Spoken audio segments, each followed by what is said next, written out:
World top 100 universities లో 100% scholarship తో admission పొందాలనుకుంటున్నారా? India's top competitive exams, IIT, NEET etcetera guidance కావాలన్నా, India and world top universities లో join అవ్వాలన్నా, students and parents కి career counselling కావాలన్నా, మీ కెరీర్ డెసిషన్ డబుల్ చెక్ చేసుకోవాలనుకున్నా 25 years ఎక్స్పీరియన్స్ డాక్టర్ సతీష్ గారిని సంప్రదించండి. నమస్తే సార్. నమస్తే అండి. సార్, ఫ్రీబీస్ అనేది ఒక వైరస్ లాగా ఒక స్టేట్ నుంచి స్టార్ట్ అయ్యి దేశం మొత్తం వ్యాపిస్తుంది. ఆంధ్ర తెలంగాణలో మరీ ఎక్కువ, కర్ణాటక మిగతా స్టేట్స్ కూడా ఫ్రీబీస్ ఒక వైరస్ లాగా స్టార్ట్ అయ్యి మొత్తం దేశం మొత్తం వ్యాపిస్తుంది సార్. యాక్చువల్లీ ఫ్రీబీస్ వల్ల మనకి నిజంగా వర్కింగ్ క్లాస్కి లేకపోతే మిడిల్ క్లాస్కి ఫ్రీబీస్ వల్ల ఏమైనా ఉపయోగం ఉందా, లేకపోతే దీని గురించి కొంచెం అనలైజ్ చేసి మీరు చెప్తారా? ఇది అంటే యాక్చువల్గా అండి social welfare schemes, social schemes అనేవి అన్ని దేశాలను ఉంటాయి. కాకపోతే మీరు అన్నట్టుగా మనకి ఉన్నంతగా ఉండవు. ఎందుకంటేనండి మీరు అబ్జర్వ్ చేస్తే ఆల్మోస్ట్ సరే అండి, అంటే పొలిటికల్గా మనకి పథకాలకు సంబంధించి 20 years నుంచి వద్దాం, మనకు కొంచెం అవగాహన ఉన్న టైం అనుకుందాం, పోనీ పాత వదిలేద్దాం. పోనీ ఎవ్రీ టైమునండి కొత్తగా ఎలక్షన్ వచ్చినప్పుడల్లా పాత పథకాలని కంటిన్యూ చేయాలి, మనతో ఒప్పుకోరు, యాడ్ చేస్తూ ఉండాలి. ఇప్పుడు పాతది తీసి కొత్తది పెడతామంటే అలా అనరు. మీరు అబ్జర్వ్ చేయండి, ఏదైనా ఒక పథకం వచ్చింది అనుకోండి, సరే అది మంచిదా కదా అది పక్కన పెడదాం, కొన్ని మంచి కూడా ఉంటాయి, నేను ఉండమని చెప్పను, కానీ బట్ యాడ్ అవుతున్నాయి, అది ఇక్కడ ఉన్నాను అలార్మింగ్. ఫర్ ఎగ్జాంపుల్ ఇంతకుముందు 2 పథకాలు ఉన్నాయనుకుందాం, అంటే ఏదో ఇప్పుడు దీనికి ఇంకొక 2, నెక్స్ట్ ఎలక్షన్ ఇంకొకటి. అంటే తమిళనాడు ఉందనుకోండి, ఇప్పుడు ఒకటి చెప్పారు జయలలిత గారు, తర్వాత ఇంకొక ఆయన వచ్చాడు, లేదా ఇప్పుడు విజయ్ వచ్చాడు, ఇంకోటి చెప్పాడు, లేదా ఇంకొక ఆయన వస్తాడు ఇంకోటి. ఇది ఏమవుతుందంటే అండి ఓవర్ పీరియడ్ ఆఫ్ టైము మొత్తం ఇది ఫుల్ అయిపోతుంది. ప్రతి ఎలక్షన్లో యాడ్ అవ్వడం వల్ల ఏమవుతుందంటే మొత్తం బడ్జెట్ అంతా కూడా దీంతో ఫిల్అప్ అయిపోతుంది. ఇంకా అలా అది ఇనీషియల్గా ఏదో ఒకటి ఇచ్చారు, జనం బాగుందన్నారు, ఓట్లు వచ్చినాయి, ఇంకోటి ఇచ్చారు చెప్పేసి నా ఎక్స్పెక్టేషన్ ప్రకారం అంటే 2040, 2045 ఆ టైంకి మొత్తం బడ్జెట్ అంటే ఇప్పుడే వెళ్ళిపోతుంది అనుకోండి. ఇంకా అప్పుడు దాకా కూడా కరెక్ట్ కాదే మనం చెప్పడం, ఇప్పుడే ఉన్నాయి. దీనికి లెక్కల్లోకి మనం వెళ్దామండి, ఇప్పుడు ఇంకా క్లారిటీ వస్తుంది పబ్లిక్కి. ఇప్పుడు సెంట్రల్ గవర్నమెంట్ బడ్జెట్ 50 లక్షల కోట్లు అండి. జనరల్గా శాలరీస్ ఒక 12%, పెన్షన్స్ ఒక 8% వేసుకుంటే ఒక 20% శాలరీలకి పెన్షన్లు అనుకుందాం. 20 అంటే ఒక 10 లక్షల కోట్లు, రఫ్గా 50 లక్షల కోట్లు అనుకుందాం. పోనీ మన టోటల్గా వచ్చి ట్యాక్సుల ద్వారా మనకు వచ్చే రెవెన్యూ ఒక 10 లక్షల కోట్ల రూపాయలేమో, ఒక 8 లక్షలేమో డిఫెన్స్కి పోతుంది, అంతే కదండి, డిఫెన్స్కి వెళ్తుంది. ఇన్ఫ్రాస్ట్రక్చర్కి ఒక 10-12 లక్షల ఇన్ఫ్రాస్ట్రక్చర్ కోట్లకి వెళ్ళిపోతుంది. ఈ ఫ్రీ పథకాలకి లేకపోతే ఈ పాలసీలకి అందులో మంచి కూడా ఉంటాయండి, అన్ని మంచి కాదని, కానీ అవి ఒక 10-11 లక్షలు వెళ్తున్నాయి ఏకంగా. ఎక్కువ నెంబర్ అది యాక్చువల్గా మీరు చూస్తే దాన్ని డివైడ్ చేస్తే మనం. అంటే ఇప్పుడు మీకు మొత్తం మిగిలిన డబ్బు ఏదైతే మనకి భారతదేశ వ్యాప్తంగా ఉందో, రేపొద్దున ఏ గవర్నమెంట్ వచ్చినా, అంటే యాక్చువల్గా గవర్నమెంట్ బాగా చేస్తాడు, మంచి చేస్తాడని హోప్ క్రియేట్ చేసి ఓట్లు వేస్తాం కదా. ఇక్కడ మనం అర్థం చేసుకోవాల్సింది ఏంటంటే ఎవరి చేత కూడా ఉండదు అది. శాలరీసు, పెన్షన్స్, డిఫెన్సు దీన్ని ఎవడో అంటే ఏ గవర్నమెంట్ వచ్చినా మాట్లాడు కదా. లోన్స్ మీద ఇంట్రెస్ట్ 6 లక్షల కోట్లు ఉంది మొన్న, అదొక 6 లక్షల కోట్లు అయిపోయింది. అంటే ఇన్ఫ్రా క్యాపిటల్ వచ్చేటప్పటికి 10 లక్షల కోట్లు ఉంది. ఇప్పుడు ఎవడొచ్చినా ఏం చేయగలరు? ఇప్పుడు కాదండి, డబ్బులు ట్యాక్స్ అయితే అదే కదా మనకు వచ్చి రెవెన్యూ అయితే జిఎస్టీ నుంచి ఒక 22 లక్షల కోట్లే వచ్చింది, పర్సనల్ ట్యాక్స్ నుంచి 9 లక్షల కోట్లు, కార్పొరేట్ ట్యాక్స్ 10 లక్షల కోట్లు, 10 లక్షల కోట్లు, అదో జిఎస్టీ నుంచి 22, తర్వాత మిగతా మిస్లేనియస్ ట్యాక్సెస్ అవి ఇవి కలిపితే 50 లక్షల కోట్లు. 50 లక్షల కోట్లు మొక్కలు చేయడం ఇదే సెంట్రల్ గవర్నమెంట్ అంటే సింపుల్ లాంగ్వేజ్లో, లేమన్ లాంగ్వేజ్ చెప్పాలంటే మనకు వచ్చింది ఒక 50 లక్షల కోట్లు, పోయింది ఒక 50 లక్షల కోట్లు. ఈ 50 లక్షల్లో ఇలా మొక్కలు చేశారండి. నరేంద్ర మోడీ గారు ఉన్నా, ఇంకొకళ్ళు ఉన్నా, ఈ 50 లక్షల కోట్లనే మనం సర్దాలి. డిఫెన్స్ కొంచెం పెంచుకోవాల్సి వస్తుంది మనకు తప్పనిసరి పరిస్థితిలో, అంతే కదండి, ఎవరి పెంచుకోవాల్సి వస్తుంది. అటు డిఫెన్స్కి పెరుగుతున్నాయి, శాలరీస్ పెరుగుతున్నాయి, పెన్షన్స్ పెరుగుతున్నాయి, స్కీమ్స్ పెరుగుతున్నాయి, ఇంకా డబ్బులే ఇన్ఫ్రాస్ట్రక్చర్ తగ్గుతుంది. ఆబ్వియస్గా ఇన్ఫ్రాస్ట్రక్చర్ తగ్గవలసిందే కదండి. ఇంక మిగిలింది ఏంటి? సో ఇందులో యాక్చువల్గా నేను మొన్న కూడా నాకు బాధ కలిగి ఏదో ఒక వీడియోలో కూడా చెప్పాను, నేషనల్ క్వాంటమ్ మిషన్ ఏదైతే మనకు ఉందో 6,000 కోట్లు ఇచ్చారు. ఇప్పుడు ఏ మిషన్ ఉంది కదండి మనకి 2025-26 బడ్జెట్లో కూడా ఏ మిషన్కి 10,000 కోట్ల లోపే. ఒక్కొక్క స్టేట్ గవర్నమెంట్ 2,000 కోట్లు కూడా లేదు. ఏంటి ఎన్ని లక్షల కోట్ల బడ్జెట్లో టెక్నాలజీ ఎంత భయంకరంగా ముందుకు మనకు వెళుతుంటే 500 బిలియన్స్ ఇన్వెస్ట్మెంట్ అక్కడ జరుగుతుంటే ఏ మీద 1 బిలియన్ 2 బిలియన్ కూడా లేదు మనకి. ఈ బడ్జెట్ అంతా కూడా మీకు ఇలా ఇచ్చుకుంటా ఇలాగ పనిచేస్తే ఇంకా మిగిలింది ఏంటి? ఎడ్యుకేషన్ లేదు, మళ్ళీ 1% ఉంది దీంట్లో, 1 or 2% ఉంటుంది. 1,35,000 కోట్ల లక్షల బడ్జెట్ ఎడ్యుకేషన్ మీద ఉంది. హెల్త్ మీద కూడా అంతేనండి, 1,20,000 కోట్ల బడ్జెట్ ఉంది. చూస్తే. అవును. స్టేట్ గవర్నమెంట్కి వద్దాం. స్టేట్ గవర్నమెంట్లో 3 లక్షల కోట్లు కదండి మన రఫ్గా బడ్జెట్ మందే. ఈ 3 లక్షల కోట్లలో ఈ స్కీములకి, అది ఫ్రీ పథకాలు అనుకోండి, స్కీములు అనుకోండి, వాట్ ఎవర్ ఇట్ మొత్తం కలిగితే 1,00,000 కోట్లు ఉంది హంగానం. అంటే 3 వంతుల్లో 1 వంతు ఇదే. ఇలా ఈ 1,00,000 కోట్లు మీరు వెళ్తుంది కదా, ఇందులో కొన్ని ఉపయోగకరంగా ఉంటాయి, కొన్ని మంచిగా ఉంటాయండి, అన్ని మంచి కాదని నేను అన్నాం. కానీ ఈ 1,00,000 కోట్లలో కనీసం మీరు ఒక 25-30 వేల కోట్లను కానీ మీరు అవాయిడ్ చేయగలిగితే కనీసం, అంటే నేనేమి మొత్తం నేను అవాయిడ్ చేయమని చెప్పట్లేదండి. ఇప్పుడు అవసరం ఉన్నోడికి అవసరం లేనివాడికి ఎరువుల సబ్సిడీ అందరికీ ఎందుకు ఇస్తారు? కాదండి, ఎరువుల సబ్సిడీ ఇచ్చారండి. ఇప్పుడు వర్షాకాలం వస్తుంది, కానీ ఎవరికి అందరికీ ఎరువుల సబ్సిడీ ఇవ్వాల్సిన అవసరం లేదండి. చాలామందికి వెల్ ఆఫ్ ఉన్న ఫ్యామిలీస్ ఉన్న వాళ్ళు ఎవరు ట్యాక్స్లు కూడా కట్టరు. అంటే ఎవరికి అర్హుడో వాడిని డివైడ్ చేస్తే మళ్ళీ ఓట్లు పోతాయి అనుకుని మొత్తం అందరికీ ఇవ్వడం వల్ల ఇందులోంచి కానీ ఒక 40,000-30,000 కోట్లు కానీ సేవ్ చేస్తే, ఏదైనా ఎడ్యుకేషన్ మీద లేకపోతే వేరే దాని మీద పెడితే మేబీ కొంత ఇంప్రూవ్ అయ్యే అవకాశం ఉంటుంది. ఏదైనా R&D మీద వేరే పెడితే. ఇంకొకటి ఏంటంటే తెలంగాణ గవర్నమెంట్ కూడా అంతేనండి, ఆల్మోస్ట్ 1,00,000 కోట్ల దాకా వెళ్ళదే ఉంది. నా అండర్స్టాండింగ్ ఏంటంటే ఫ్రీబీస్కి సంబంధించి ఇప్పుడు ఏదైతే వీళ్ళ స్కీములు పెడుతున్నారో ఇది ఏది కూడా ప్రజలు అడగల. ఇప్పుడు మీరు చూసుంటారు 4-5 ఎలక్షన్లో మాకు ఫ్రీ బస్ కావాలి అని పబ్లిక్ నుంచి వచ్చిందా లేదా మేనిఫెస్టో నుంచి వచ్చిందా మీరు చెప్పండి. అసలు మేనిఫెస్టోలో వాళ్ళు రాస్తున్నదే కదా. పబ్లిక్ ఎప్పుడైనా నాకు ఫ్రీ బస్ ఇవ్వండి, లేకపోతే నాకు ఇది ఇవ్వండి, అది ఇవ్వండి అని, అంటే ఓట్లు అంతే కదండి. ఇప్పుడు తమిళనాడులో ఎలక్షన్ అప్పుడు కూడా నాకు 8 గ్రాములు బంగారం ఇస్తానో లేకపోతే ఇంకోటి ఏదో రకరకాలు చెప్పారు వాళ్ళు. అంటే ఓట్లు రావాలంటే ఏమి కావాలన్నది రీసెర్చ్ చేసి, మన ప్రశాంత్ కిషోర్ లాంటి మేధావులు ఉంటారు కాబట్టి వాళ్ళని పట్టుకుని మొత్తం అసలు సిస్టమ్ని డిస్ట్రాయ్ చేసింది ప్రశాంత్ కిషోర్. మొత్తం ముక్కముక్క చేస్తాడు. అంటే సోషల్ ఇంజనీరింగ్ అనే పదం వచ్చింది అక్కడే కదా మీకు. మొత్తం సోషల్ ఇంజనీరింగ్ ఏదైతే ఉంటుందో ఆ ఇంజనీరింగ్ చేస్తున్నాడో చేసి ఎవరికి ఏది కావాలో చెప్పి డివైడ్ చేస్తాడండి. డివైడ్ పాలించి అనేది సామి చెప్పినట్టుగా. ఇప్పుడు ఎవడో ఏది అడగడం, కానీ మనం ఎవడ ఈ అడగకుండా ఇచ్చేది ఏదైతే ఉంటుందో ఈ లోయర్ పూర్ పీపుల్ ఎవరైతే ఉంటారో, బిలో పవర్టీ లేని ఎవరైతే ఉంటారో వీళ్ళని దృష్టిలో పెట్టుకుని స్కీములు ఉన్నాయి మార్కెట్లో. అంటే ఇప్పుడు వాళ్ళని తక్కువ చేయడం అన్న పక్కన ఆ ఎమోషన్లోకి వెళ్ళదు మనం. అంటే ఓట్లు వేసేది వాళ్ళే కదా. మీరు అనొచ్చు మరి చదువుకున్నాడు కూడా ఓట్లు వేస్తారు కదండి. హైదరాబాద్ సిటీలో 60% కదండి ఓటింగ్ పర్సెంటేజ్. నిజామాబాద్లో అయితే ఇంకొక చోట వెళ్తే 90% ఉంటుంది, 85%. సో ఈ లో పీపుల్ ఎవరైతే ఉంటారో, కొంచెం ఇన్కమ్ తక్కువ ఉన్న వాళ్ళు అంతే కదండి, మనకి యావరేజ్ ఇన్కమ్ చాలా తక్కువ ఉంటుంది కదండి భారతదేశంలో. ఎక్కువగా 10-15 సంపాదించే వాళ్ళు ఎక్కువ ఉంటారండి. వీళ్ళు దృష్టిలో పెట్టుకుని పథకాలు పెడుతున్నారు. సరే, ఈ పథకాలు మిడిల్ క్లాస్ ఫ్యామిలీ వాళ్ళు తీసుకుంటారు, పక్కన పెడదాం. ఈ పైన ఉన్నోడికి వదిలేయండి. అటు కార్పొరేట్ ట్యాక్స్ రూపంలో వాళ్ళకి హ్యాపీగా ఎంజాయ్ చేస్తున్నారు వాళ్ళు, అంతే కదా. మన కట్టి ట్యాక్స్ ఎక్కువ ఉంటుంది, వాడి కట్టి ట్యాక్స్ తక్కువ ఉంటుంది. ఈ మధ్యలో ఉన్న మిడిల్ క్లాస్ ఫ్యామిలీకి దీనివల్ల బెనిఫిట్ ఉందంటే బెనిఫిట్ ఏం లేదు. ఈ మిడిల్ క్లాస్ వాళ్ళు ఎక్కువ మంది ఉంటారండి జనరల్గా మన భారతదేశంలో. Sir middle class even today working class salaries చాలా తక్కువ ఉన్నాయి సార్. చాలా వర్కింగ్ క్లాస్. మీరు హైదరాబాద్లో మనం ఏ షాపింగ్ మాల్ చూసినా 10,000-12,000 సాలరీ. వాళ్ళు ఎంత పొద్దు నుంచి సాయంత్రం దాకా కష్టపడుతూ ఉంటారు, రాత్రి దాకా 12,000 సాలరీ సార్. అసలు అలాంటి వాళ్ళకి చేయాలి, వాళ్ళు చేయకుండా మీరు వేరే వాళ్ళకి చేస్తారు కాదండి. అంటే ఇది ప్రాబ్లం ఇది ఏంటంటే అసలు ఏది సోషల్ స్కీము, ఏది ఇవ్వాలి, ఏది ఇవ్వకూడదు అన్నదని గైడ్లైన్స్ లేవు. మీకు అర్థమైందా? దాని గైడ్లైన్స్ లేవు వాటికి. సో ఇక్కడ అర్థం చేసుకోవాల్సింది ఏంటంటే గవర్నమెంట్ కూడా పబ్లిక్కి ఏది ఉపయోగపడుతుంది ఉపయోగపడుతుందంటే ప్రతిదీ ఉపయోగం కదండి. నా ఉద్దేశం మరీ 100% ఉపయోగపడద్దని మీరు ఓటింగ్ అడిగితే ప్రతి ఫ్రీగా టీవీ ఇస్తానంటే వద్దని ఏమంటాడు. అంతే కదండి, ఫ్రీగా టీవీలు కూడా ఇచ్చారు కదా మన భారతదేశంలో. అన్ని ఫ్రీగా ఇస్తారు కదా. సో చీరలు ఇస్తారు, పేర్లు ఇస్తారు. సో ఏది రియల్ నెసెసిటీ అన్నది కానీ నిజంగా మనకు కానీ తెలుసుకోలేకపోతే, అంటే లాంగ్ టర్మ్ బెనిఫిట్ చూడకుండా ఈ 5 సంవత్సరాలు నాకు బెనిఫిట్ ఇవ్వాలి, మనీ ట్రాన్స్ఫర్ చేసేస్తున్నారు కదండి. అసలు ఎలక్షన్ ముందు అసలు పనిమాలో 10,000 ఏదో పేరు పెట్టేసి ఏదో పసుపు కుంకుమని మన చంద్రబాబు గారు చేశారండి. ఇంతకుముందు ఇక్కడ కేసీఆర్ గారు చేశారు, అక్కడ నాకు బీజేపీ గవర్నమెంట్ అంటే ఒక్క గవర్నమెంట్ కదా అందరూ చేశారు. వైరస్లా తయారైంది సార్, వైరస్ తయారైంది. నెక్స్ట్ వచ్చే గవర్నమెంట్ దానికి 10x. మరి చేయకపోతే వాడు కాదండి. మీరు మందు తాగుతున్నారండి, 2 పెగ్గలు తాగారు, మీకు కిక్ సరిపోదు, 3వ పెగ్గ వేయాలి. ఇంకో సంవత్సరం అలవాటైతే, ఇంకొక సంవత్సరం పోతే 4వ మీకు ఆ కిక్ని మెయింటైన్ చేయాలి. నేను మెయింటైన్ చేయాలంటే డోస్ పెంచాలి కదా.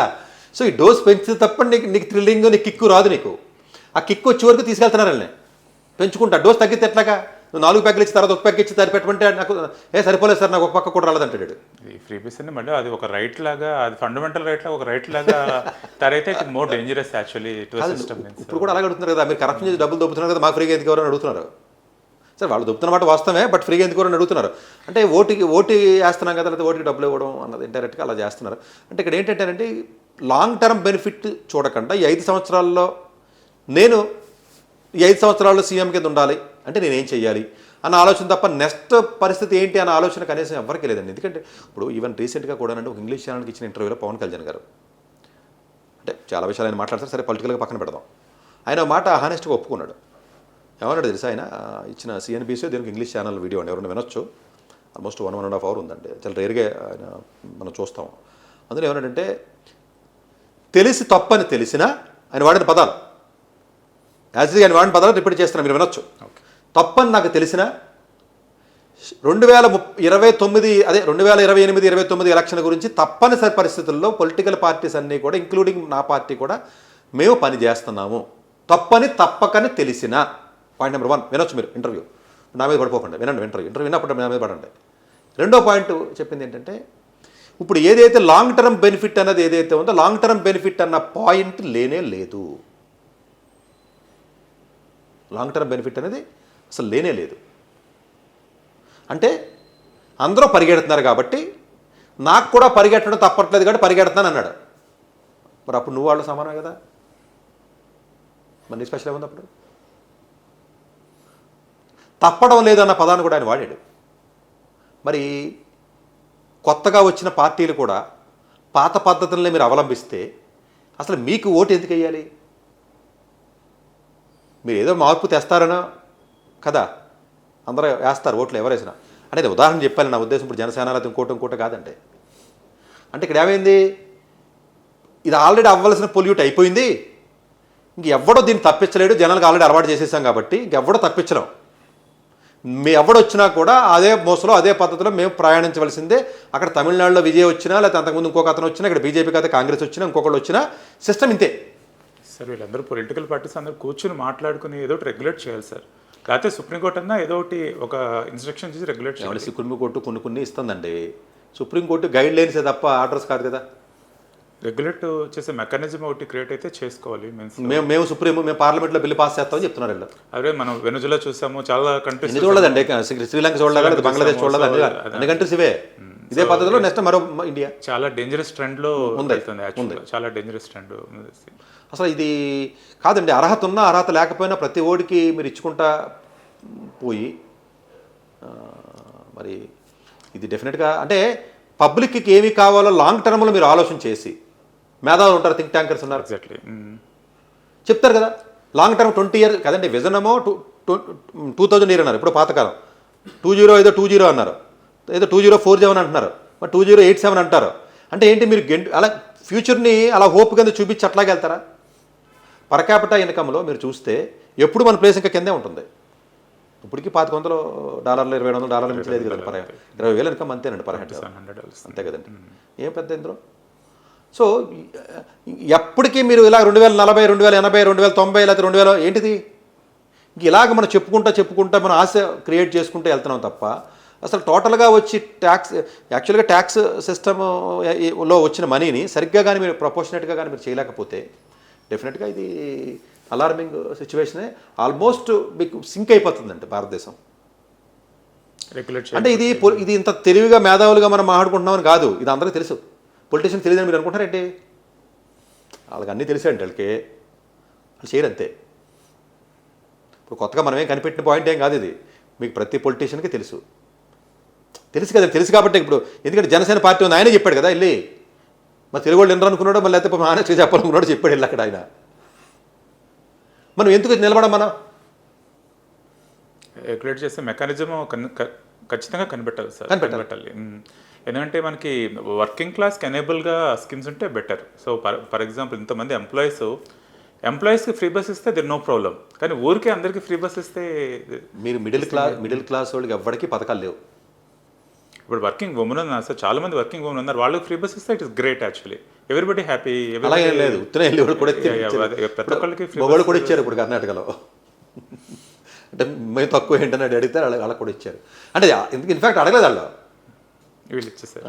మీకు మ్యాక్సిమం పథకాలు ఏవి కూడా అడిగినాయి కదండి, మేము బాగా ఆలోచించి మేనిఫెస్టో తయారు చేసి ప్రజలకు ఏం కావాలో గుర్తించామని చెప్తున్నారు వాళ్ళు. మరి ప్రజలకు కావాల్సిన క్వాలిటీ ఎడ్యుకేషన్ ఉంది, ప్రజలకు కావాల్సిన యూనివర్సిటీస్ ఉన్నాయి, ప్రజలకు కావాల్సిన జాబులు ఉన్నాయి, మరి అవి ఎందుకు చేయట్లేదు? Employment creation is the most అది ఇంపార్టెంట్. మరి దానికి సంబంధించి దానికి సంబంధించి ఎందుకంటే దానికి ఏమంటున్నారు తెలిసేవాళ్ళు, అది లాంగ్ టర్మ్ ప్లాన్ కాదు సార్, బడ్జెట్ స్లోగా పెట్టుకెళ్ళాలి 20 ఏళ్ళు, ఇప్పుడు మనం పెడితేనేమో కనపడదో ఓట్ల ఏరియాలో ఇమీడియట్గా కిక్ వచ్చేయాలి మనకి. ఇప్పుడు తాగితే గంజాయి కొట్టినట్టండి, డ్రగ్స్ లాగా ఇది, ఇప్పుడు కొడితే ఇప్పుడే కిక్ వచ్చేయాలి, మీకు స్లోగా కుదరదు.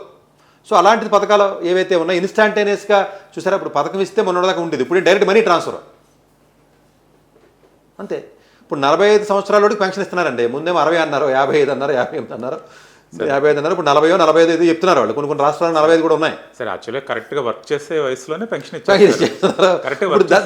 దానికి మొన్న చూసి గ్రూప్ 1 నోటిఫికేషన్ ఒకటి చూశానండి, మ్యాక్సిమం ఏజ్ తెలిసి 45 దాకా గ్రూప్ 1 రాయమంటున్నారు, అప్పుడు ఉద్యోగం చేయమంటున్నారు, మళ్ళీ అదే 45 పెన్షన్ ఇస్తున్నారు. మనం చెప్తున్నాం 45 కూడా ఎగ్జామ్ నువ్వు గ్రూప్ 1 రాయరా అని. సో డెఫినెట్గా మిడిల్ క్లాస్ సెగ్మెంట్ ఏదైతే ఉందనండి, ఈ మిడిల్ క్లాస్ సెగ్మెంట్ కంటే లాంగ్ టర్మ్ గ్రోత్ని మీరు చూపించాలి. అంటే పిల్లల భవిష్యత్తుకి భరోసా ఇవ్వలేని గవర్నమెంట్ ఏదైతే ఉందో, ఎంప్లాయబిలిటీ క్రియేట్ చేయాలి. మీకు ఎప్పుడైతే పిల్లలకి ఆ భరోసా మీరు ఇవ్వలేదో డెఫినెట్గా అది మంచి సమాజం కాదు. అది ఇక ఖాళీగా కూర్చున్న వాడికి జాలి చూపించండి అంటారు, నాకు అర్థం కాదు. ఖాళీగా కూర్చున్నాడు జాలి ఎందుకు చూపించాలండి, పని చేసుకుని బతకాలి కదా ఏదో పని. సో మ్యాక్సిమం ఇప్పుడున్న మేజర్ ప్రాబ్లం ఏంటంటేనంటే, నేను అబ్జర్వ్ చేసింది ఏదైతే జాబ్ చేస్తున్నారో, సరే ఇక్కడ హైదరాబాద్లోనే మీరు చెప్పినట్టు చిన్న చిన్న బట్టల కొట్టులోనూ అక్కడ ఇక్కడ ఏదో ప్రైవేట్ కంపెనీస్ 20 ఏళ్ళు 10 ఏళ్ళు చేస్తారు కదా, వీళ్ళు పెన్షన్ ఉండదు, వాళ్ళకి స్కీమ్స్ ఇవ్వాలి. ఇంకొక బ్యాడ్ లక్ ఏంటంటే మిడిల్ క్లాస్ ట్యాక్స్ కడతారు కదండి, ఈ ట్యాక్స్తో వీళ్ళకి ఆ పెన్షన్ స్కీమ్లోకి వీళ్ళని తీసుకెళ్ళరు, ఆ ప్రావిడెంట్ ఫండ్లోకి రారు వీళ్ళందరూ. మీరు అబ్జర్వ్ చేస్తే వీళ్ళెవరో కూడా ప్రైవేట్ జాబులు చేసే వాళ్ళు ఎవరైతే ఉన్నారో వీళ్ళెవరికి కూడా అసలు పెన్షన్ స్కీమ్ లేదు వీళ్ళకి. ఈ డబ్బులన్నీ తీసేసుకుని వేరే వాళ్ళకి ఇచ్చేస్తున్నారు, వేరే పనులకి. వీళ్ళు ఏమంటారంటే మేము ఇస్తున్నాం కదా అంటున్నారు కదా, నేనేమంటానంటే అకౌంటబిలిటీ లేనప్పుడు డబ్బులు ఖర్చు పెట్టి హక్కుని ఎవరు ఇచ్చారు, అది నెక్స్ట్ క్వశ్చన్. ఇప్పుడు రేవంత్ రెడ్డి గారు ఉన్నారండి, పార్టీ మీటింగ్కి హెలికాప్టర్లో వెళ్ళాడు, చంద్రబాబు గారు వెళ్ళారు. ఎవరి డబ్బులు అయ్యి? పార్టీ డబ్బులు కాదు, ఎవడో ట్యాక్స్ కడితే గవర్నమెంట్ డబ్బులు అయ్యి అవి లెక్కలు చూపించండి అసలు. అంటే నేనేమంటానంటే మీరు డబ్బులు ఖర్చు పబ్లిక్కి సేవ చేయాలి కాబట్టి మేము సేవ చేస్తున్నాను కదా, దాని అవుట్కమ్ వస్తుందా లేదా చెక్ చేసి కూడా కావాలంటున్నాను నేను. ఇప్పుడు స్కూల్స్కి మధ్యాహ్నం పథకం భోజనం పెట్టారు, బట్టలు ఇచ్చారు, భోజనం పెట్టారు, టీచర్లు పెట్టారు, డిఎస్సి రిక్రూట్మెంట్ చేశారు, బిల్డింగ్లు కట్టారు, అంతా ఖర్చు పెడుతున్నారు. 30-40 వేల కోట్లు ఖర్చు పెడుతున్నారు కదా సంవత్సరానికి. అవుట్కమ్ లేదు కదా, ఈ 30,000 కోట్లు వీరు ఎందుకు ఖర్చు పెట్టి హక్కుని ఎవరు ఇచ్చారంటున్నాను నేను. అదే అకౌంటబిలిటీ లేని ఎక్స్పెండిచరు తప్పు కదా అంటున్నాను నేను. అంటే నువ్వు ఫ్రీగా ఇస్తావా, లేకపోతే సోషల్ వెల్ఫేర్ స్కీమ్ ఇస్తావా, లెట్ ఇట్ బి ఎనీథింగ్ అండి. అకౌంటబిలిటీ అంటే దాని అవుట్కమ్. సోషల్ వెల్ఫేర్ కొంతవరకు ఇవ్వచ్చు సార్, ఫుడ్ లేకపోతే హెల్త్ అంతవరకు that's fine. Food and health are fine sir. మిగతా ఊరికి 1,000 ఫ్రీగా ఇచ్చేస్తాము, 2 లక్షలు ఫ్రీగా ఇచ్చేస్తాము అంటే దట్ ఈస్ యాక్చువల్లీ కాదండి. 100 ఎకరాల నోటు కూడా ఫ్రీగా ఇస్తే ఎట్లాగా? ఇది కాదు కదా. అంటే అకౌంటబిలిటీ లేదంటున్నాను. ఇప్పుడు నువ్వు ఒక డబ్బు ఖర్చు పెట్టావండి ఒక పర్టికులర్ దానికి. ఇప్పుడు ఫర్ ఎగ్జాంపుల్ నేను గవర్నమెంట్లో ఉన్నానండి, నాకు పలానా గౌతమ్ బుద్ధుడి మీద నాకు ప్రేమ ఉంది, గౌతమ్ బుద్ధుడికి 2,000 కోట్లు ఖర్చు పెట్టి విగ్రహం కడతానండి, లేదా పటేల్ గారికి కట్టారండి. అది పార్టీ ఇంట్రెస్టా పబ్లిక్ ఇంట్రెస్టా? ఇది నా క్వశ్చన్. పార్టీ ఇంట్రెస్ట్ అయినప్పుడు పార్టీ ఫండ్ పెట్టాలా, పబ్లిక్ మనీ పెట్టాలా? Next question. అంటే పార్టీ ఇంట్రెస్టే గవర్నెన్స్ అంటున్నాం మనం, అంతే కదండి. ఎనీథింగ్ అండి. ఫర్ ఎగ్జాంపుల్ ఒక పార్టీ ఉందండి, ఏదో ఒక పార్టీ అండి, ఇప్పుడు ఆర్ఎస్ఎస్ లేదా బీజేపీ ఉన్న రూలింగ్, వాళ్ళది హిందూ మతానికి సంబంధించిన పార్టీ, తప్పేం లేదు వాళ్ళది. ఒక్కొక్క పార్టీ ఒక్కొక్క రకమైనటువంటి సిద్ధాంతాలు ఉంటాయి, అంతే. అది ఇట్స్ నాట్ దట్ నేను తప్పు రైట్ అని అంట్లా. గవర్నమెంట్ కాదు అది, గవర్నెన్స్లో దాన్ని కలుపుతున్నారు కాదండి. ఇప్పుడు నేను ఒక పర్టికులర్కి మినిస్టర్ని, నేను వచ్చి పార్టీకి సంబంధించిన మాటలు ఎందుకు మాట్లాడుతున్నా? పార్టీ మీటింగ్ అయితే మాట్లాడు, పార్టీ మీటింగ్ కాదు, పబ్లిక్ మీటింగు, అదే అఫీషియల్ గవర్నమెంట్ మీటింగు. ఆ గవర్నమెంట్ మీటింగ్లో పార్టీ మీటింగ్ కాదు, గవర్నమెంట్ మీటింగ్లో డబ్బులు గవర్నమెంట్కి ఖర్చు పెడుతుంది. ఇప్పుడు మీకు హైదరాబాద్లో ఏదైనా ఒక పార్టీ మీకు మీటింగ్ జరిగితే పబ్లిక్ మనీ అది యాక్చువల్గా, అంటే గవర్నమెంట్ మనీ, బట్ నువ్వు పార్టీ మీటింగ్ అని దాన్ని వాడుతున్నావు కదా. నువ్వు స్టార్ట్ చేయడమే నేను జై శ్రీరామ్ అని మొదలు పెడుతున్నావు నువ్వు. తప్పని చెప్పట్లేదు, నేను హిందూనే, నేను శ్రీరామ్ భక్తుడిని, కానీ లాజికల్గా అండర్స్టాండ్ అవ్వాలని నేను చెప్తున్నాను. ఇట్స్ నాట్ దట్ ఒక ఎగ్జాంపుల్ నేను చెప్పడానికి ప్రయత్నం చేస్తున్నాను. ఇంకొక పార్టీ అయినా ఇంకొకళ్ళు అయినా సరే, ఇప్పుడు ఎవరైనా ఇంకొక మతానికి సంబంధించిన వాళ్ళు అయినా లేదా ఇంకొకళ్ళు అవనే, బట్ నేనేమంటానంటే గవర్నమెంట్ ఓటు అయినోడు కూడా నేను మీ ఓడే కదాడు, అంతే కదండి. ఇప్పుడు రేవంత్ రెడ్డి గారు తెలంగాణలో ఉన్న 5 కోట్ల జనానికి ముఖ్యమంత్రి, ఓట్లు వేసిన వాళ్ళకి ముఖ్యమంత్రి కాదు, పార్టీ వాళ్ళకి మాత్రం ముఖ్యమంత్రి కాదు కదా అంటున్నాను నేను. ఆ పథకాలు ఇవ్వడం కానీ ఫ్రీ ఇల్లులు ఉన్నాయండి, ఫర్ ఎగ్జాంపుల్ గృహాలు ఇవ్వాలని చెప్పారు, ఫ్రీ ఇల్లు ఓన్లీ పార్టీలో ఉన్న వీళ్ళు ఉంటారు కదా, ఎవరో దాన్ని కార్యకర్తలు ఏదో అంటారు కదా, కార్యకర్తలు వీళ్ళకి ఇస్తారు. మీరు అబ్జర్వ్ చేయండి, అంటే గవర్నమెంట్ కింద బిహేవ్ చేయట్లేదు, పార్టీ కింద బిహేవ్ చేస్తున్నాం మనం. ఆ పార్టీ కింద బిహేవ్ చేసినప్పుడు ఫ్రీ పథకాలు కానీ ఇంకోటి కానీ అది అందులో ఒక సెల్ఫిష్నెస్ ఒక ఎజెండాతో మనకి మూవ్ అవుతున్నాయి. మీరు అబ్జర్వ్ చేసినట్లయితే ఇది అకౌంటబిలిటీ లేదు, ఒక ట్రాన్స్పరెన్సీ లేదండి. ఇది డెఫినెట్గా మరి పార్టీ వేరు గవర్నమెంట్ వేరు అన్న ఆ జ్ఞానం మరి మరి మనకి పబ్లిక్కి మరి అది ఆ డిఫరెన్స్ లేకపోవడం నిజంగా మరి అది బాధాకరం. అది అంటే ఇప్పుడు కాదండి, ఒక స్కూల్ ఉందండి, ఇంతకుముందు జగన్మోహన్ రెడ్డి గారు గవర్నమెంట్లోనేమో స్కూల్కేమో వాళ్ళ పార్టీ జెండా పెయింట్ వేశారు, ఇప్పుడు గవర్నమెంట్ మారితేనేమో వీళ్ళ పెయింట్ వేస్తున్నారు. ఇక్కడ రేవంత్ రెడ్డి గారేమో ఈ కాంగ్రెస్ గవర్నమెంట్కి సంబంధించిన పెయింట్లు వేస్తాడు ఆయన, అక్కడ వాళ్ళేమో మొత్తం నార్త్ ఇండియా అంతా కాషాయరంగం స్కూల్లో పెయింట్లు వేస్తున్నారు. అంటే ఇండైరెక్ట్గా పిల్లలకి తెలియకుండా ఒక రకమైనటువంటి ఒక విధానాన్ని మీరు మనసులోకి చొప్పిస్తున్నారు. అది గవర్నమెంట్ కదండి, అది పార్టీ మీటింగు పార్టీ ఆఫీసు వేరు. అలాగే ఫ్రీ పథకాలు కూడా మీరు అబ్జర్వ్ చేస్తే మోస్ట్లీ పార్టీ కనెక్టెడ్ ఉంటాయి, గవర్నెన్స్ కనెక్టెడ్ ఉండవు. ఇవి ఎవరు ఓటర్లు ఎక్కువ ఉన్నారో ఈ ఓట్లు నాకు రావాలంటే వీళ్ళకి ఏం చేయాలి, తక్కువ ఉన్నారనుకోండి ఒకవేళ ఫర్ ఎగ్జాంపుల్ మీకు ఒక కమ్యూనిటీయో తక్కువ ఉందనుకుందాం, ఒక మతమో, వాడికి ఏం చేయరు, ఎందుకని వాళ్ళ దగ్గర నుంచి నాకు ఓట్లు రావు కదా. సో ఇక్కడ కూడా ఏంటంటే ఈ పథకాలు ఇచ్చే చోట కూడా మళ్ళీ లాజిక్స్ అండి. ఓకే పలానా కమ్యూనిటీ ఎక్కువ ఉందా, దీనికి ఇవ్వండి, ఈ కార్పొరేషన్ పెట్టండి, ఒక కాపు కార్పొరేషన్ లేదా బీసీ కార్పొరేషన్ ఇంకోట, వీళ్ళకి ఓట్లు ఎక్కువ ఉన్నా వీళ్ళకి ఇవ్వండి, అంటే మనుషుల్ని ఓటర్ల కింద బాడీల కింద చూస్తున్నారు. చూసి ఫ్రీ పథకాలని ఇవ్వడం అనేది ఏదైతే అది కూడా ఎక్కడ ఏ ఓట్లు ఎవరు వేస్తున్నారు, లోయర్ మిడిల్ క్లాస్, దీనికి అనాలిసిస్ అండి. ఇప్పుడు ప్రశాంత్ కిషోర్ చేసిన పని అయితే కదండి, ఒక్కొక్కడికి ₹1 జీతం ఎత్తారంట దగ్గర అనలిస్టులకి. ప్రశాంత్ కిషోర్ ఎలా ముంచాలి రాష్ట్రాలను చూస్తాడు అంటే వేరే ఏజెండా ఏమి ఉండదు. అంటే అనాలిసిస్ చేసి మొత్తం అందరూ మనుషులు పెట్టి నువ్వు ఇది చేయాలి ఇది చేయాలి చెప్తాడు, ఈ పథకం పెట్టాలి ఈ పథకం పెట్టాలి. ఇది డెఫినెట్గా మరి గవర్నమెంట్ తప్పనిసరిగా నా ఒపీనియన్ అయితే ఫ్రీబీస్ ఎంతవరకు అవసరం అంతవరకు ఇచ్చి మిగిలిన దాంట్లో కొంత డబ్బు ఏమన్నా మనం కాదండి. ఇప్పుడు ఆంధ్రప్రదేశ్లో ఉన్న యూనివర్సిటీస్లో కనీసం సంవత్సరానికి ఒక 20,000 25,000 కోట్లు ప్రాపర్గా కానీ మీరు ఖర్చు పెట్టగలిగితే రీసెర్చ్ మీద కానీ ఫ్యాకల్టీ మీద కానీ క్వాలిటీ ఎడ్యుకేషన్ మీద కానీ ఒక 5-6 ఏళ్ళు కొంచెం బాగుపడతాయండి. ఎక్కువ వద్దండి, ఒక 20,000 కోట్లు 15,000 20,000 కోట్లు మీ యూనివర్సిటీస్కి ఆ ఫ్యాకల్టీ రిక్రూట్మెంట్ అంతా చేసేసి కొంచెం చక్కగా చేస్తే ఆంధ్ర యూనివర్సిటీ ఉస్మానియా కానీ నాగార్జున కానీ ఇట్లాంటి యూనివర్సిటీస్ కనీసం గవర్నమెంట్ పబ్లిక్కి కానీ మీరు చేసేస్తే కొంచెం స్ట్రిక్ట్ రూల్స్ పెట్టి రిక్రూట్మెంట్లు చేసి ఏదైనా కొంత మంచి ల్యాబ్స్ అయ్యి పెడితే కొంత ఇంప్రూవ్మెంట్ లాంగ్ టర్మ్లో వస్తుంది. కాకపోతే ఎలా అంటారంటే 10-20 ఏళ్ళ తర్వాత వస్తుంది కదా దీని బెనిఫిట్ అంటారు. సార్ వీళ్ళ ఉద్దేశం అంటే ఒక ప్రొఫెసర్ రిక్రూట్మెంట్ క్రియేట్ చేస్తే వాళ్ళు లక్ష జీతం ఇవ్వాలి, దాని బదులు 25 మంది పంచితే సరిపోద్ది, ఓట్లు వస్తాయి. మెయిన్ ఏదన్నా అది. సో డెఫినెట్గా ఇందులో ఉన్న ఫ్రీ బీస్ మీరు తగ్గించి ఎంప్లాయ్మెంట్ని క్రియేట్ చేయకపోతే, అలాగే ఇండస్ట్రీస్ని మీరు ఎస్టాబ్లిష్మెంట్ కానీ సరిగ్గా చేయలేకపోతే చాలా ఇబ్బంది అండి. ఇండస్ట్రీస్ పెట్టిన వాళ్ళు కొంతమందిని పొలిటికల్ కక్షతో క్లోజ్ చేస్తున్నారండి. ఇప్పుడు అమర్రాజా బ్యాటరీ చెన్నై పోయింది, మనకే నష్టం కదండి.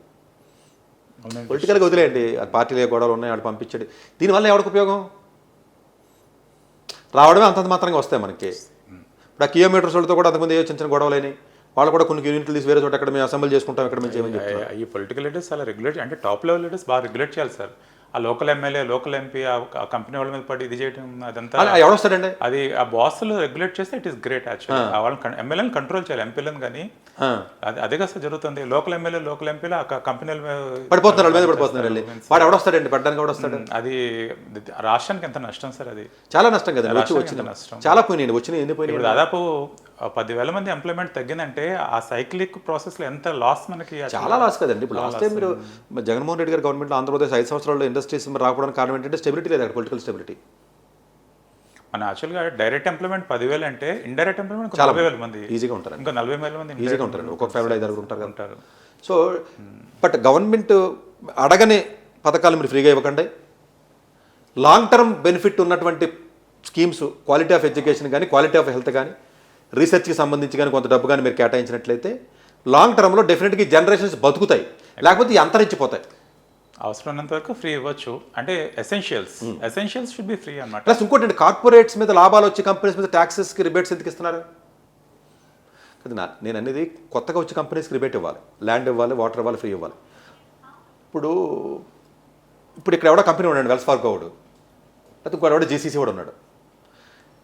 దీన్ని ఆ డివిజన్ చేయడం రావాలండి. ఆల్రెడీ ప్రాఫిట్స్ ఎక్కువ ఎర్న్ చేసే కంపెనీస్ కూడా ఈ ముసుగులో ట్యాక్స్ రిబేట్, ఇప్పుడు చూడండి 100 ఎకరాల ఉన్న రైతు బంధు ఎలా తీసుకుంటున్నాడో, నిజంగా ఇండస్ట్రీస్కి ట్యాక్స్ రిబేట్ కావాల్సిన ఇండస్ట్రీస్ని ఇవ్వాలన్న ముసుగులో 10% వాళ్ళకి బెనిఫిట్ అయ్యి మిగిలిన 90% అదానిలో, అంబానీలో పట్టుపోతున్నారు ట్యాక్స్ రిబేట్లు. ఇప్పుడు ఎవడో మీరు నేను ఎంఎస్ఎంఈలో లేదా ఇంకోటి ఎంఎస్ఎంఈలు లేవండి, పోయినాయి. యాక్చువల్గా మీకు ఎంఎస్ఎంఈలు ఇవన్నీ ఉండాలి కదా, అంటే గ్రోత్ అవ్వాలంటేనే. దాన్ని ప్రొటెక్ట్ చేయలేకపోతున్నాం మనం, ఎందుకంటే పెద్ద పెద్ద కార్పొరేట్ కంపెనీస్ వచ్చి వాళ్ళు తొక్కేస్తున్నాయండి.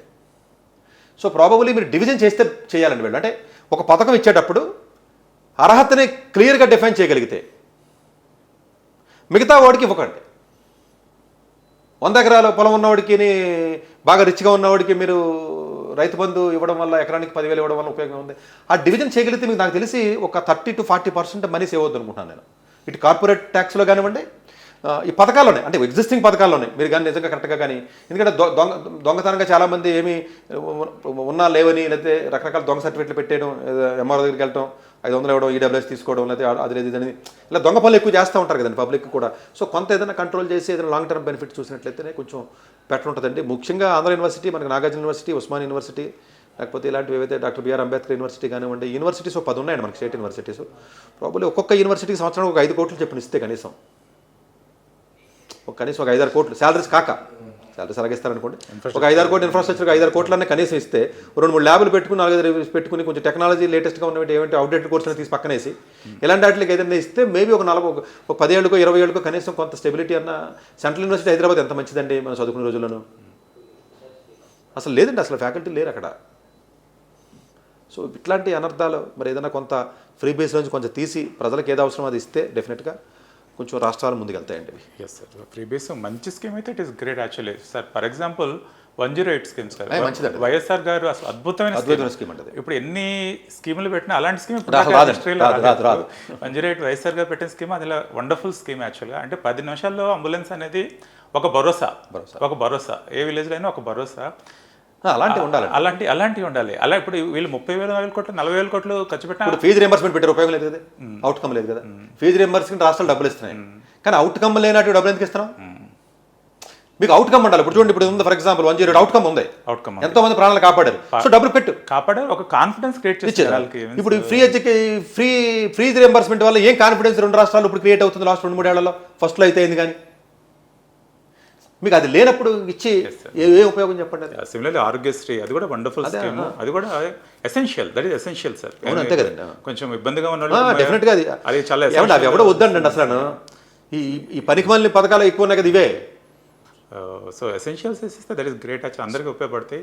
సో గవర్నమెంట్ డెఫినెట్గా దీన్ని సీరియస్గా ఆలోచించాలి. So only election point of వ్యూలో కాకుండా ప్రజలకి లాంగ్ టర్మ్లో ఉపయోగపడే చేస్తే బాగుంటుంది. సరే, ఎంప్లాయ్మెంట్ ఎనేబుల్ చేస్తే ఉండాలి సార్ స్కీమ్స్. అంటే ఎంప్లాయీస్కి ఎప్పుడైనా మీరు ఏ స్కీమ్ చేసినా అది ఏదో రకంగా అట్ ఎండ్ పాయింట్ మీరు ఏదో ఒక జాబ్ క్రియేట్ చేయాలి. మీరు పెట్టిన ప్రతి స్కీము మీరు ఇండైరెక్ట్గా అది కలవాలండి వచ్చి, అంటే ప్రజల్ని వర్క్ చేయడానికి ప్రోత్సహించాలి, ప్రజల్ని పనిచేయడానికి ప్రోత్సహించాలి. ఖాళీగా కూర్చోబెట్టడానికి చెప్తున్నారు వీళ్ళు ప్రజల్ని పనిచేయడానికి ప్రోత్సహించే స్కీమ్స్ మీరు పెట్టండి, అలాంటి స్కీమ్స్ పెట్టండి. So sir great sir, thank you. Doctor yes Satish గారు ఏపీ తెలంగాణ విద్యార్థులకు సుపరిచితమైన పేరు. సతీష్ గారు 2001 యూపీఎస్సీ పరీక్షల్లో ఇండియన్ రైల్వే విభాగంలో ఉద్యోగం సాధించారు. సతీష్ గారు చదివిన చదువులు engineering, MTech, MBA executive MBA, MSc, MBA HR, MA psychology లాంటి పోస్ట్ గ్రాడ్యుయేషన్ డిగ్రీతో పాటు డాక్టరేట్ కూడా చదవటం జరిగింది. సతీష్ గారు నిరంతర విద్యార్థి. అలాగే సతీష్ గారు పలు ప్రతిష్టాత్మక కాంపిటేటివ్ పరీక్షలో యూపీఎస్సీ నిర్వహించే సివిల్ సర్వీస్ పరీక్షలో 179వ ర్యాంక్, అలాగే ఇంజనీరింగ్ సర్వీస్ లో 24వ ర్యాంక్, గేట్ ఎగ్జామ్ లో 4వ ర్యాంక్, క్యాట్ ఎగ్జామ్ లో 99.8%, జిమాట్ 76 స్కోర్, ఇలా పలు కాంపిటేటివ్ ఎగ్జామ్స్ లో మొదటి ప్రయత్నంలోనే ఎన్నో ర్యాంకులు సాధించారు. ఎన్ని క్వాలిఫికేషన్ డిఫరెంట్ పరీక్షలు ర్యాంకులు సాధించిన వ్యక్తులు మన ఇండియాలో చాలా అరుదనే చెప్పాలి. ఇలాంటి అకాడమిక్ లో పరంగా, కాంపిటేటివ్ పరంగా ఎన్ని ర్యాంకులు సాధించడంతో పాటుగా గవర్నమెంట్ ఉద్యోగం చేస్తూ పలు అవార్డులు తీసుకున్నారు. సతీష్ గారికి జోనల్ లెవెల్లో general manager award, all India లెవెల్లో నేషనల్ లైఫ్ టైమ్ అచీవ్మెంట్ గుర్తింపు దక్కాయి. అక్రిసియేషన్ of president life time Sevashri award Andhra Pradesh మంత్రి నుంచి అందుకున్నారు. వీటితో పాటు పలు రకాల అవార్డులను అందుకున్నారు. ఎన్నో ప్రతిష్టాత్మక ఆర్గనైజర్స్ పర్మనెంట్ మెంబర్ గా ఉన్నారు. కష్టపడి పైకి వచ్చిన వ్యక్తి కావటం వల్ల గత 20 సంవత్సరాల నుంచి ఎంతో మంది చిన్నపిల్లల దగ్గర నుంచి 5, 6 తరగతుల విద్యార్థుల నుంచి పెద్ద పెద్ద పీజీ, పిహెచ్డి కాలేజీలకు వెళుతూ విద్యార్థులకు అవగాహన కల్పిస్తుంటారు. ప్రతి విషయం పైన డాక్టర్ సతీష్ గారు స్పష్టమైన అవగాహన కలిగి ఉన్నారు. డాక్టర్ సతీష్ బలంగా నమ్మే సూత్రం ఏంటంటే అవేర్నెస్ ఈజ్ ఎవ్రీథింగ్. మనిషికి అవేర్నెస్ ఉంటే ఏదైనా సాధించగలరు. ఒక్క మోటివేషన్ తోనే కాదు, ఏది చేయాలి, ఏది చేయకూడదు, ఎలాంటి డెసిషన్ తీసుకోవాలి అన్న విషయాలపై, ముఖ్యమైన విషయాలపై అవగాహన కల్పిస్తుంటారు. అలాగే గవర్నమెంట్, ప్రైవేట్ జాబులే కాకుండా ప్రపంచ దేశాల్లోని జాబ్స్ పై కూడా అవగాహన కల్పిస్తుంటారు. ఉద్యోగాలతో పాటు పెద్ద చదువులైన ఐఐటి వంటి వాటిపై సెషన్స్ నిర్వహిస్తూ ఉంటారు. ఇప్పటి వరకు 3 లక్షల సెమినార్స్ ఒక్క రూపాయి తీసుకోకుండా ఉచితంగా నిర్వహించారు డాక్టర్ సతీష్ గారు.